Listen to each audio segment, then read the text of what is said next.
सीलमपुर जामा मस्जिद आज फजर की नमाज में इन साहब का इंतकाल हो गया है। जैसे इमाम साहब अल्लाह अकबर कहेंगे और उनकी रूह कब्ज़ हो जाएगी। लाइव भी चल रहा है।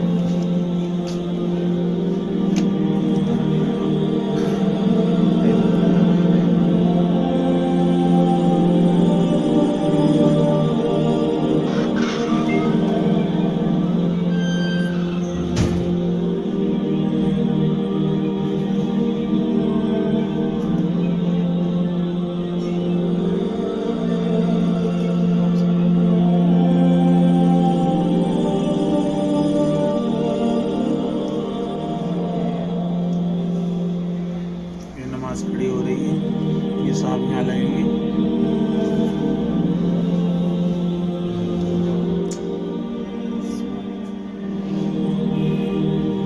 दूसरों को बुला रहे हैं कि मेरे पास आ जाओ।